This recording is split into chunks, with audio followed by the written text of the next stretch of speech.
पहिलाच तो एकटा, लग्न झाला का होता दोन. लग्न झाल्यावर दोघं होतो. पहिलाच तो एकटा, लग्न झाला का होता दोन. मग त्याला गाडी घ्या वाटते. गाडी घेतली का बरोबर, गाडी घेतली का बरोबर मागे बाई बसली असतात. दोघात तिसरा येतो, आला का मांडीवर मध्ये. चौथा आला का पहिला टाकीवर, दुसरा मध्ये येते. असं करता करता आमचीच गाडी, आमचीच माडी, आमच्याच बायकोची गोल गोल साडी करता करता प्रपंच खालत्या आपला. एवढं सगळं करून सुद्धा पोरीचं लग्न झाले 4 पैकी. पोरीचं लग्न झालं, राहिले 3. पोराचं लग्न झालं, पोरगा सुनवाई जोडली सोबत वेगळा निघाला, राहिले दोघं जण चहा पाणी करतायत, मोकळे राहतात, सगळ्या गोष्टी करतायत.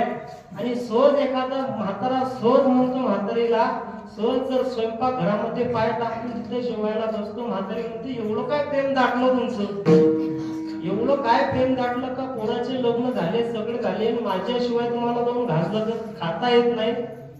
म्हातारा सहज त्या म्हातारीला म्हणतो, अगं म्हणते तू आहे तोपर्यंत ह्या पाऊल टाकण्याची धमक या म्हाताऱ्यात स्वयंपाक खोलीमध्ये येऊ शकतो.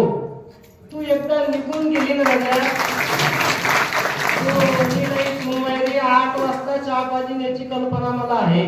मी 4 वाजता उठीन, 8 वाजता सोमवारी तिचा सूर्योदय 8 वाजता होईल. ती नंतर चहा ठेवील. या नरड्याला चहा सुद्धा भेटणार नाही. आता 2 घास प्रेमाला खाऊ दे. प्रपंचामध्ये काही नसते बाबा, काही नसते. प्रपंचामध्ये माणूस गेला का त्याची श्रीमंती संपून जाते. श्रीमंत किती असो, स्मशानातच कुठल्या जाते बाबा. आणि आजपर्यंत महाराज पूर्ण भारत जर फिरून आलं तर सगळे माझ्यापेक्षा तुम्ही लोक जास्त फिरले असतील. पण भारतामध्ये कुठं VIP नावाचे स्मशानभूमी कुठं पाहायला भेटत नाही.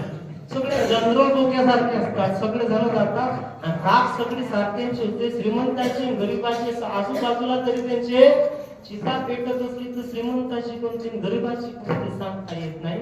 लाकडं दोघांना